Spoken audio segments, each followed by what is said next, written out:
Warframe came out in 2013, and it slowly opened the door to a game that has become an addiction for many gamers across its over decade-long lifespan. From thousands of hours played, people have crafted, destroyed, or bought their way through the many stages of Warframe's development, and in 2025, I decided to take my very first plunge into the game. Across the last week, I've put 30 hours into the game, and I can feel the itch of addiction sinking its talons into me. With so many things to accomplish and so many systems to master, this is a dream for someone like me that just likes to consume new ways to play at every turn. Now, if this is your first time on my channel, the way I do things is by upfronting the knowledge of my videos. Now, this will be a bit more challenging this time around because this is really me giving my opinion on the systems as I've grown into them. But let me tell you what I'll be covering this week as I plan to do a series of these videos across the next month. We'll be discussing how I chose my frame, or Warframe, how I learned about the mod system in the game, what the open world was like and how the Tony Hawk Pro Warframe experience is, the importance of mobility, how the game is driven by blueprints, and lastly, the most important lesson, the grind. What I've also found is enjoyable about Warframe is the balance. I've approached this game completely blind. No Reddit. I didn't go on Reddit. No videos ahead of time, nothing. The only feedback that I'm allowing myself is the feedback from the people that are watching the stream when I play. What is quickly becoming evident is that every single item in the game, or Warframe, or weapon, or whatever it is viable. It's really cleared up that analysis paralysis that I get when first starting a game, especially a game with a legacy as long as this one. Lastly, and I cannot stress this enough, the community in this game is so inviting and excited just to watch you succeed. They want you to enjoy the thrill of what they have experienced over the last 12 years. And with a brand new player experience coming in the next few weeks, I imagine the game will grow quite a bit this next month. But that said, too long didn't watch this entire video. So if none of that interests you, or maybe you wanted more of a review of the game in 2025, then please feel free to shut the video down. I'll be doing a review after a month, but I want to be respectful of your time. If you are heading out, please don't forget to like, comment, or subscribe, as each one of those things helps me out in a huge way. You can also navigate to any part of this video that interests you the most using the chapters with the timeline in the description. Lastly, if you want to join along in this journey from Baby Tenno to Chad Tenno, you can find a link to my Twitch where I stream every Tuesday, Thursday, and Saturday. Let's get started on my first week as a Baby Tenno in Warframe in 2025. So first things first, you have to choose a Warframe when you first boot into the game. Now, throughout this video, I'll be pulling footage from streams and other footage that I saved by going through like NVIDIA Shadowplay. Unfortunately, I don't have the selection choice of the first Warframe saved, so cool. Now, this process, I didn't look up online, and I encourage you, if you're jumping in, don't look it up. Just choose one of the three. You can choose between three of Excalibur, Volt, or Mag, and the game kind of shows you a little bit of a trailer of each. And in doing so, though, you can see the actual Warframe, and you can look at each one of these situations, and it shows you the passive that they've got, and then their active abilities, and you don't have any context of what this means. And this is one of the most important things when you're playing a game for the first time. When you go to look up a video or a Reddit post or a forum post, people will say stuff like, and I'm just going to use things that I'm looking at right now. Oh, well, the range on this ability is really good, but the drain's really high, and it's going to affect things, shields, and so on and so forth. And it's like, you don't have any idea of what the context of those things are in the video game just yet. So by you jumping in blind, especially to Warframe, which has thousands of systems, it feels like, it allows you to appreciate those things, and then when you actually want to maybe get into the min-max, you can. So what I did was here, I took a look at each one of these abilities, and I saw, okay, I like the speed, because for some reason I'm obsessed with speed stuff, maybe because I played tons of EverQuest and Dark Ages of Camelot growing up, and I always wanted to use movement modifying abilities, stuff like that. But okay, I had a cool electric shield here that I get to use, and I've got a cool discharge ability, which is a big AoE. I have all these fun things. So all those things appealed to me. Now, conversely, we can swap this, and we can find Excalibur. He was another one of them. He's another guy that you can choose. You've got these passive abilities. You've got a rockin' playlist that starts. I'm going to turn that down a little bit. The slash dash, your radial blind, your radial javelin, more of a melee-centric character. Now, the character itself is not melee-centric, it's just its actual abilities. Something I didn't understand when it came to selecting the Warframe was that your Warframe doesn't necessarily dictate your play method, in the sense that if you want to do ranged play and just play with guns, you can. The abilities from the Warframe are going to be a little bit different. They also have different stuff over here like stats and whatnot. And then the other one here was mag. Let's take a look at that one. You can see there's tons of Warframes, so you're not going to be spending a lot of time on only one and only choosing one. Mag was the other one's basically Magneto. You can see the health is different here, but the shields are higher. So there's a trade-off to all these little stats, but you don't know what they mean when you first start. I didn't know what they mean when they first start. I barely know what they mean now. I don't know what that is. What's this? I don't know. I just looked at these abilities and said, this is what I want to choose. That I wanted the way that Volt played based off of the abilities alone, because people in chat told me, if you want to play purely with guns, then you can play purely with guns. You don't need to worry about that. You just choose to use only guns. Or if you want to use melee, you can do just that. Or if you want to mix it. The abilities just give you an indication of what style that can also leverage into or add into. I have since moved on to a new Warframe as of like just the last stream. And I don't want to go into that. We'll do that in the next week's video. But I think that choosing that first Warframe can cause people to have an analysis paralysis. And I don't want you to have that. I want you, if you're going to jump into this game like I did, just blind, rock hard, and ready, have fun, play, jump into it, play some Volt, get a little crazy with it. You'll be able to unlock the other ones, from what I understand, pretty quickly. It's almost like when you're playing Pokemon, right? Let's say you jump into Pokemon Red, and if you're like me, you chose Charizard. Well, you can get another one of those starting Pokemon pretty quick in the game because the game offers it to you. It's the same thing here. It will offer you not even just one of these two, offers you other Warframes to jump into. Like the next one that you'll get offered is one called Rhino, which we'll talk about at the end of this video. But choosing your first frame is important, but it's also not something that should be important in the sense that if you choose the wrong one, you're going to fail. You're not. It's important for you and the way you want to play. Look at those abilities, see what works for you, and then go for it. But with your Warframe chosen, though, you have mods. Mods are a huge part of this game. It's one of the big grinding portions of this game. Again, that's a subject we'll go into at the end of the video. But every single thing in this game can be modified. Your Warframe, your primary weapon, your secondary weapon, your melee weapon, your follower, maybe it's Roman, my dog, which is named after my actual dog, Roman, or this thing, whatever the hell that guy is, a taxon, like a floating Roomba that shoots things. Everything has mods. So let's just go ahead and click upgrade here. This is the mod screen, and right now this is probably a lot to take in if you're brand new, but it wasn't like this. Initially, there was like one or two little cards here, and it looked like it was going to be pretty confusing. So let's go ahead and do this. I'm going to press, can I save this? Can I go to this? Oh, look at that. So you take a look at this screen, you're like, okay, well, what the hell does all this mean? Well, all these little cards fit into these sockets up here. And all these cards have these little indications right at the upper right-hand corner that I can't seem to highlight. Those indications are the polarity. You basically match up those little indications, those little polarity symbols, to the polarity symbols on these, if they're possible. So for example here, diamond skin, there's no polarity that matches it, so it won't matter. So when it does match it though, you will, see how this says 4? Well, now it only costs 2, because that number is going to go against this one right here, your capacity sources. And there's a bunch of different ways of how this works. It has to do more with like your mastery rank. It has to do with these Orokin reactors that are in there. There's a lot of factors into this, but the point of this video is not to explain this. It's more to talk about how important mods were and how me discovering this kind of revolutionizes the game for you, because what you do with the mod system, this is what makes every single Warframe, every single weapon that you're playing with viable, because you swap out different mods for them in the direction that you want to go with. Hey, maybe you're fighting monsters that have a lot more shields. Well, let's go ahead. There's also, I guess you could also do this, right? There's like a bunch of there's filters in here, and I'm not smart enough to understand how they work. You could go ahead and swap in like different damage types and stuff like that. And the cool thing too is you can see the effects of these mods on the left very quickly. Like, so this one here, boom. Okay, this is just directly see how much health this gives me. How much this gives me radiation resistance.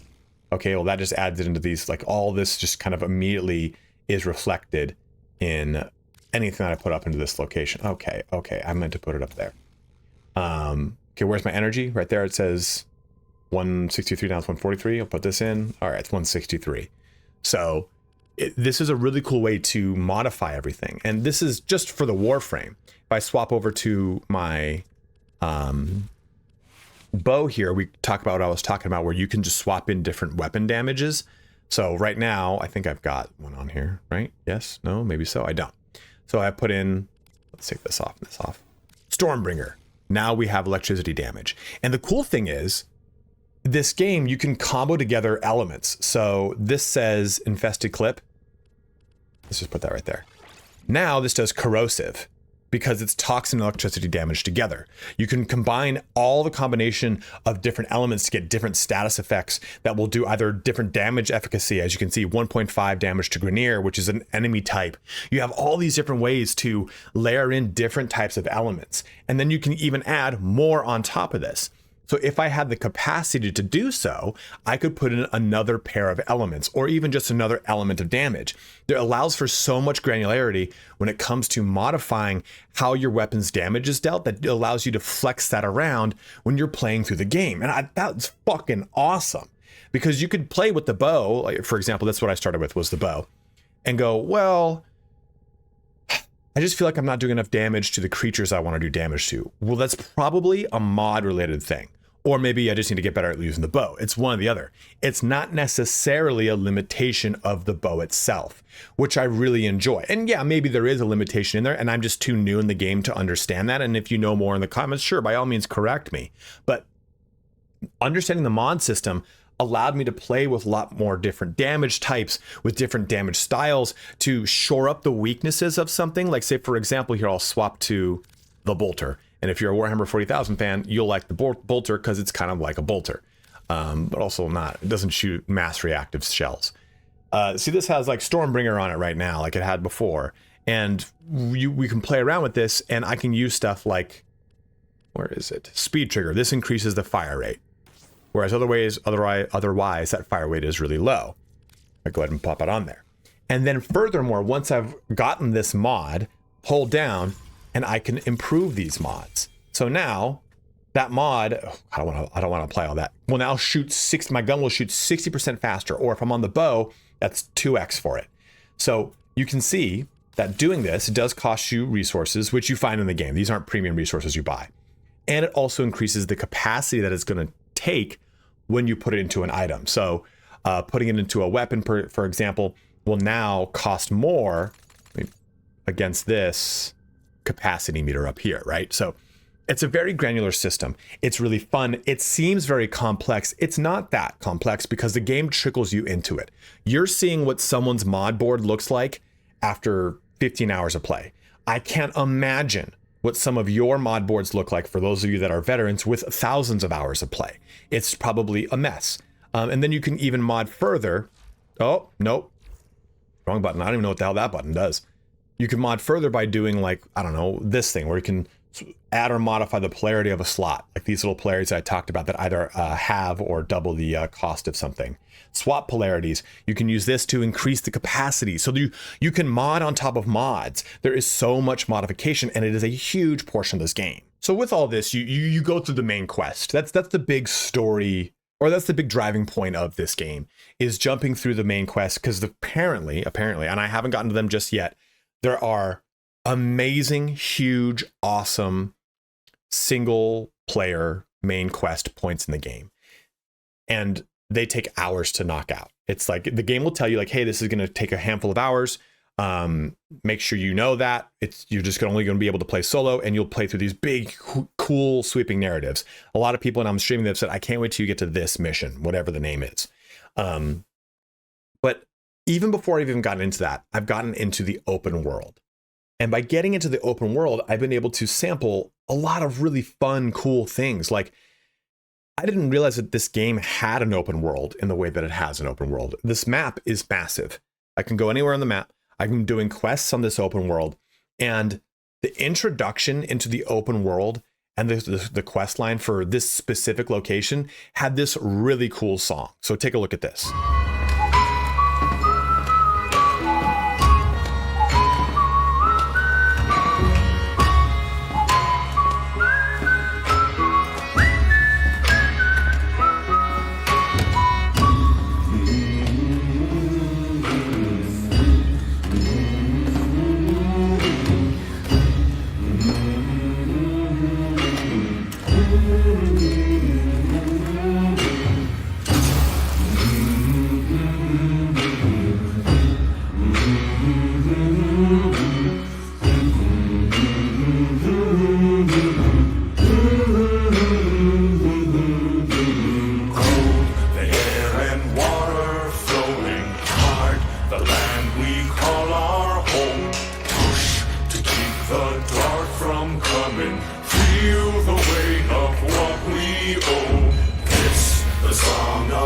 sons and daughters hide the heart of who we are, making peace to build a future, strong, united, working till we roam the air and water flowing hard, the land we call our home.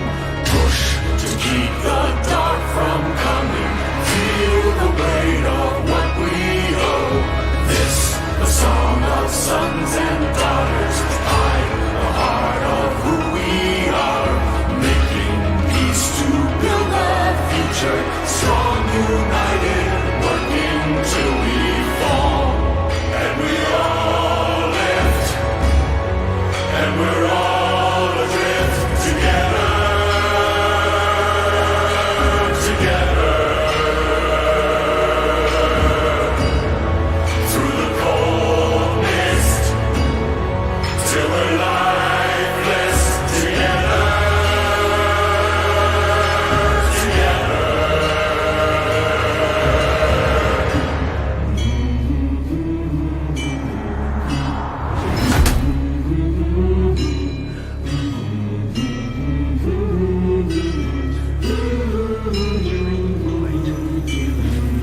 Conscience clear and unburdened. Give. I mean, that's a great way to bring me into this open world experience, to bring me into this big, I want to use the term theme park for those of you that maybe played online games like Star Wars Galaxies or even Elder Scrolls Online. A theme park is typically you go to a location, it has a set of quests that pull you through a theme park of narrative, and then they conclude. To pull me through that theme park was a lot of fun with just this as the initial hook. It made me want to keep going into it. And it had a quick little story, kind of like a very Star Wars Rebellion versus Galactic Empire style of story that has more to it, and I haven't even jumped into that. But then the open world experience culminated in one thing for me. And this is, I guess, a bit of how the game as a whole works. Or at least this is how the new player experience works so far. And this is supposed to be changing soon. I got introduced to a new traversal item, and this traversal item turns this game into Tony Hawk Pro Warframer 2025. You get to do everything. You get to pop an ollie. You get to use your tech deck and have someone not be impressed at you at the lunch table when you're using your hand to move a tech deck and a grind at the edge of a table. Don't act like you didn't try it when you were a kid. I know you did. But you get to play this game in all these different ways and experience these things, try to do these jumps, get these items. And it's a really fun, cool, different way to jump into the open world. And I had no idea I was going to be getting into something like this. And then there's customization that's attached to it. Everything in this game is customizable. It is ridiculous. And the nice thing about it is there is for sure premium currency attached to the customization, but the premium currency can be earned within the game, which I found to be really cool. And it's also, they give you some premium stuff, some just like base customizations out the gate. So at least you can play around with this system. And the main story quest will give you further customization unlocked. So that is a big part of it. But this open world experience has been awesome. And if I've only jumped into one, every single planet has its own. And maybe there's more per other planets. I don't know. I've not gotten far enough into it. This is just the one in Venus. There's one on Earth that I didn't even touch yet. So it's definitely something I had no idea, because I thought Warframe was just simply, I'm going to be jumping into small instanced missions over and over and over. Nope. There's huge swaths of land that are dedicated to open world questing. We have three big things we're going to talk about now to kind of bring us towards the end of my first week in Warframe. And the first one is mobility or parkour, whatever you want to call it. And I knew this game was fast paced. I've seen people play it. I've watched them on Twitch when I go to raid them or whatever. So at least I knew that I was coming into that in some way, shape, or form, but I didn't really know to what extent. I didn't realize that there's this gun jump that you do, and then you aim down sights and you can glide. And that's actually the mechanics of how you defeat certain bosses. And that's how you traverse through maps quickly. I had no idea that the mobility of this game is not just a requirement to do mechanics for bosses, but also how, or at least what the fun of the game is. It's the hectic craziness, the freneticness of this game is locked into the mobility of the game. Being able to just quickly jump through maps as fast as possible makes grinding on maps addicting, because you can rip through them in a minute and a half, 2 minutes, or if you're brand new like me, I'm like going through every single corner. I'm like, oh, I need this primary ammo that I can't use anymore because I'm already full up. So the mobility is something that I've had to really sink into.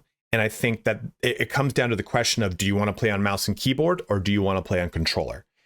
This probably deserves its own set thing to talk about, or a set section, but I think I'm going to explore it more next week. This game is fully cross-playable. It originally launched on console, originally launched on PC, then was ported to console, I believe, like in the first year. And it was launched, or when PS5 launched, it was a big push to, play Warframe. And you can play on PC and on PS5 with the same exact account, cross-save, cross-play, whatever you want to call them. And you can do it on your Steam Deck. And I've booted it up on my Steam Deck. It works just fine. I know it works just fine on PS5. So that's going to be the fun experience here of trying to master mobility on these different formats. And I think what it comes down to for me, when I'm playing the game, mouse and keyboard feels the best when I know I want to do a lot of shooting.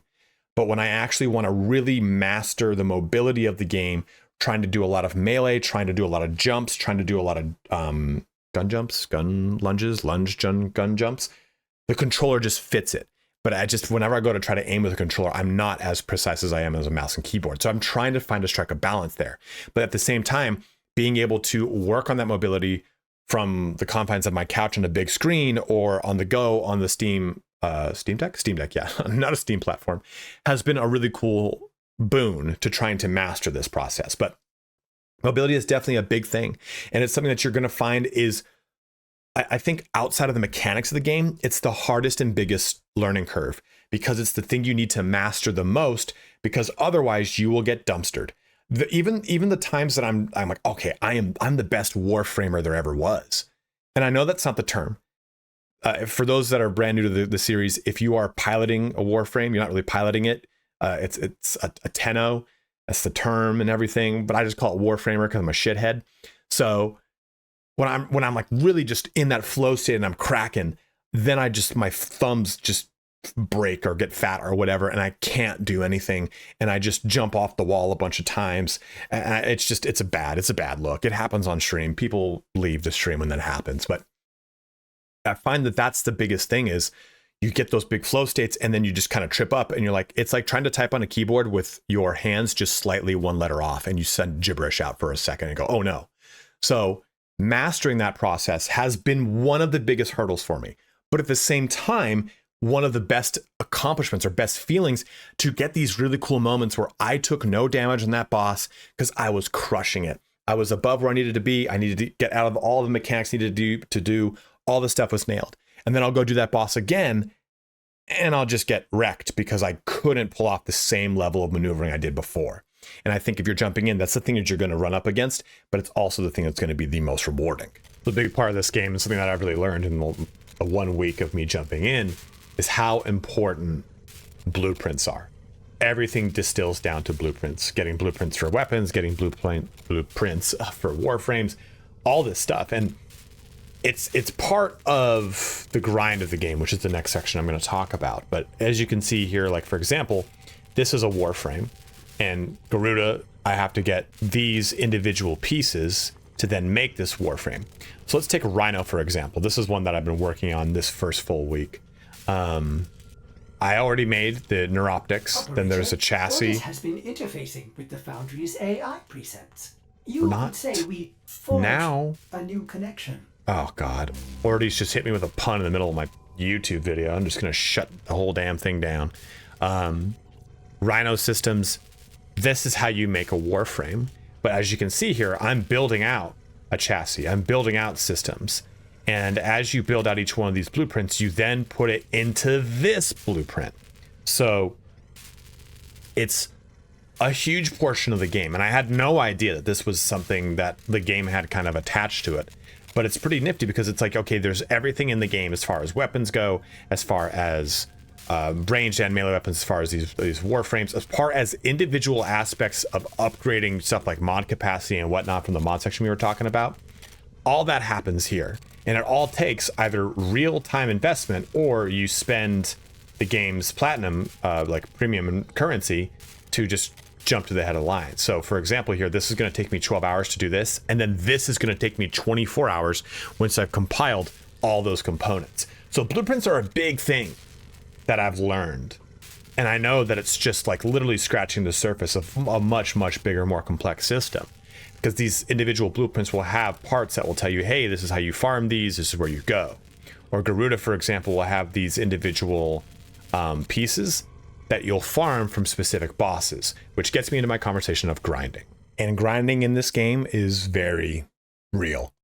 It's kind of the big, not pull, but it's a big focus of the game, because you're grinding for components to push into blueprints. You're grinding for different mods. You're grinding to get relics that unlock and get basically it's like the relics are kind of like loot crates. And we'll talk about that next week because I just found it out recently. But you're grinding to get these components to make these Warframes, to make these weapons, to make the melee weapons. Every little thing usually needs some form of blueprint production.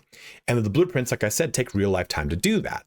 So you try to sync these up together. Hey, let me grind all the components to make them all at once, to then put them into the Warframe, to then have that work in some sort of time frame that makes sense. So for example, that Rhino that we took a look at, each one of those components takes 12 hours to make from a blueprint. And then the actual Rhino takes 24. So what I've heard is you just grind everything for one night, try to get all the components, craft them all together, then you can make the Rhino, start that Rhino's 24-hour point after the 12-hour point, which is 36 hours of insanity. But you would think that the grind is not fun. If you've played, I'm going to say Destiny, because Destiny, I think, has a similar feel to this game, but definitely not, right? Like this game is drastically different. But what I've noticed is like Destiny had those moments where I just had to grind the same mission over and over and over, and you knew how long those would take. And sometimes you would match make with just fucking terrible blueberries, and you would smash your face against the wall for 25 minutes. You might not even finish the mission because you did it on the hardest difficulty. It was the weekly, whatever it was.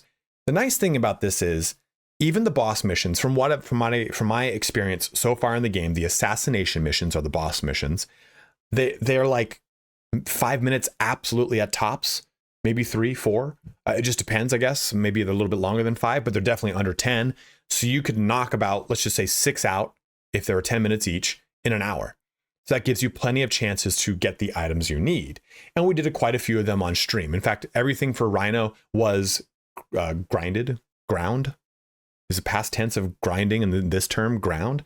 We grounded on stream, and it was pretty quick. I think in total we did maybe 15 total runs, and what you're seeing here is all those runs. All those runs I've taken together, and I try to save them with shadow play and just get the both results, and just jumped right back in. It allows you just to replay the mission. And then I even did a little bit of these co-op just to make it a little bit more fun. But that grind is definitely part of this game. And I think that that's the biggest thing I've now learned. My biggest lesson for the end of week 1 is understanding the grind. Because the first, I would say 10 hours of the game, if going through the story quests and the missions, they don't really talk about the grind. It's more just do this mission, do this mission, do this mission. And the missions aren't too hard. It's more pushing you through the narrative, introducing you to mechanics. Hey, here's a new system to take advantage of. This is how this works. And then you get to the mission that gives you your first Warframe blueprint with the Rhino. And it talks about how to get that, where you just basically run that mission over and over and over again. So my introduction to that was a little, not necessarily surprise. I mean, I assume all games of any kind of RPG variant to have some level of grinding in them, but it was definitely a breath of fresh air to know that it wasn't just a face melting grind that would take, that's the thing about like a Destiny grind on like a mission that is like going to take 20 minutes. If it doesn't pan out and you lose and die at like, let's just say the final portion of the mission, that's 19 minutes lost. You're probably not going to, if you've already beaten the assassination mission once, you're probably not going to lose again. And the game gives you plenty of chances to resurrect yourself if you do die. And you can see here that I take advantage of that plenty of times. So at least the game it's not so punishing that you just always feel like you're trying to jump up a mountain that's just insurmountable. So the grind is there. It's real. It's definitely a part of this game. It's one of the longer sections of this video because I did want to really reinforce it, but I actually find it to be very fun. I found it to be cool just to kind of go through and just simply, you load in, you go kill a boss. You load in, you go kill a boss. Versus you load in, you have to clear a bunch of trash, do a bunch of puzzles, and then clear a boss. And maybe assassination missions become that, and I just don't know any better. Go ahead and let me know. But the grind I found to be a lot more fun than maybe I wanted it to be, but a lot more fun than it typically is in video games. But that's it. That sums up our first week of playing Warframe. And I guess, at this point, I can kind of give you my first week review of the game. A lot of people have jumped in and said, hey, what are your thoughts on it? And I guess this is a good point, too, to kind of showcase the community, because the community for this game is awesome. I've played every major MMO that has come out since I started playing Ultima Online in 1990. Well, I played in 98 because it came out in 97. I was too young to play in 97. Didn't have my own Earthlink dial-up connection. I've played every MMO since 98. And gaming communities and MMOs can be fun and then get sweaty and then get toxic. And it's usually a pretty reoccurring cycle from game to game. And it's cool to see this game has been out for as long as it's been out. And there's no real reason to get sweaty with it. Everything's viable. There's no real PvP. There is a PvP, but it's kind of a token PvP. It's just a matchmaking that you can do and jump into. Everything is geared towards the player, which is very interesting in a game like this, which has a microtransaction system, right? It's geared towards you just playing the game to earn the currency to buy on the premium basis. You can buy it if you want with money, but you can usually just buy it with credits if you want. And those things are really exciting to see. And it's cool to see that every time I've streamed, there are people that have never seen my channel that have jumped in and said, hey, what's your ID? I'll send you stuff. And I've respectfully said, no, thank you. I just want to experience the game on the bottom level, blind, before I start getting stuff handed to me. And then I'm jumped way far ahead and I don't really know what's going on. And it's been awesome to have those people at least just hang out and stream. Like, yeah, you'll want to learn this or that. And they've respected that. They've respected the hey, you want to grind it out? Cool. Then I'll let you grind it out. Just know these things. And that's fun to take advantage of a community that wants to help you get better at a game versus a community that wants to tear you down before you can even get into it, because that's what they had to deal with, or whatever bullshit people want to throw onto themselves. So it's had a really great community, and it's allowed me to enjoy the game even further. And I'm absolutely loving the game. It's free. I jump into it. I play whatever I want. If I have a couple, that's a nice thing too. It's like if I have 30, 40 minutes to play, I can actually get some progress done versus needing to lock in for large periods of time. And the fact that the game's been out for as long as it's been out, and it still has content coming out, and it's still improving upon itself. And every single year they've got their like TennoCon where they push out a bunch of big things and it gets people excited. Warframe has a huge number of players right now. I think when I first started, it was like 600,000 were actively jumping in.